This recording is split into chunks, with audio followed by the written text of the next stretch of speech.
Today we are talking about the female reproductive system. The parts of the female reproductive system are uterus, vagina, cervix, the fallopian tubes and the ovary. Let us draw a simple structure.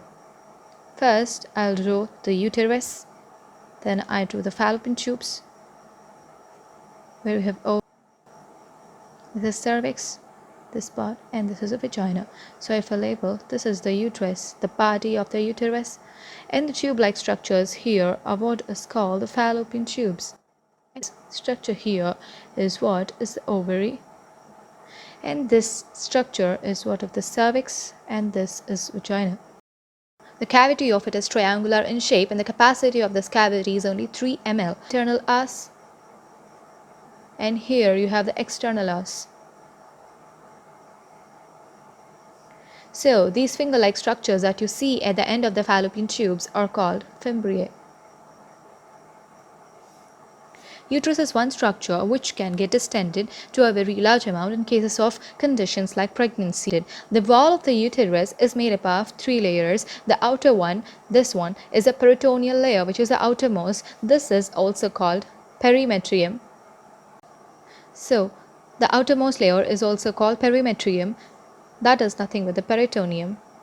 Another layer called muscle layer, the muscle layer or the myometrium.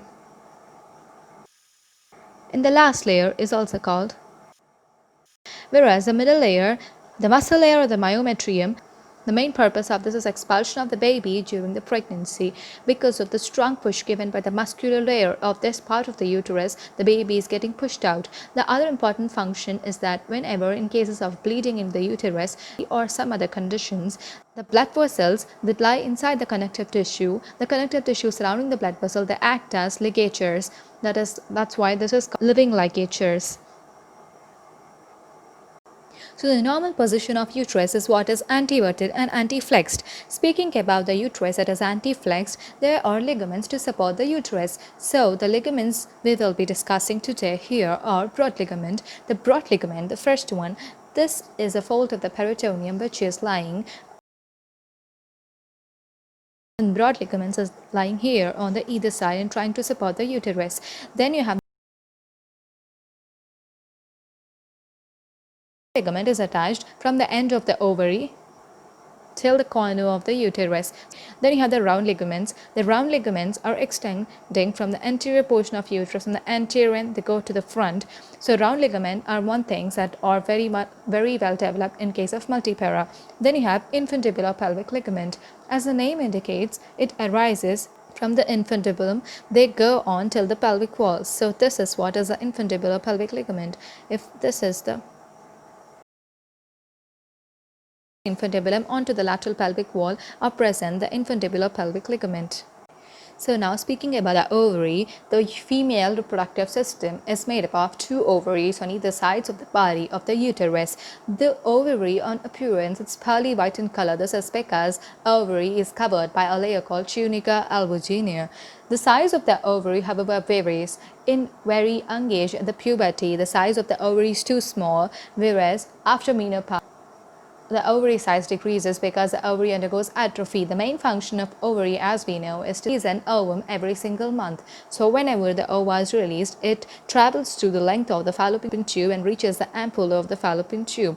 Whereas during the intercourse, the sperm enters the vagina from here and reaches the ampulla. Here the fertilization can occur. This results in the formation of a zygote.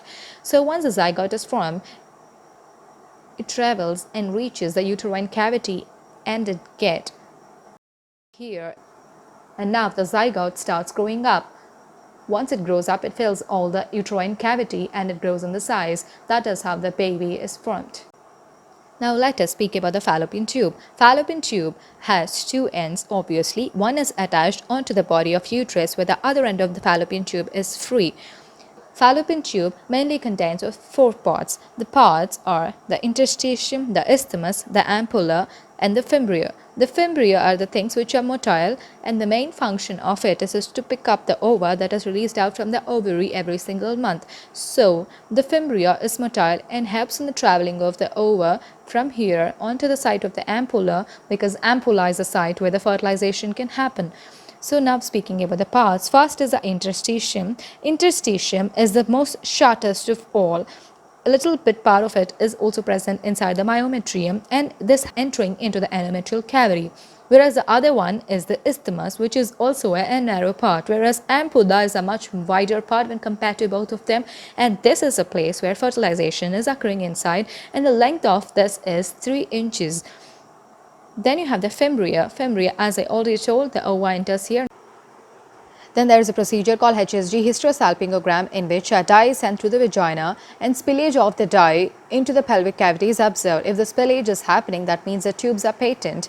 If the spillage is not happening, the tubes are affected, that means adhesions are present inside the fallopian tube. This is how we test for the fallopian tube patency.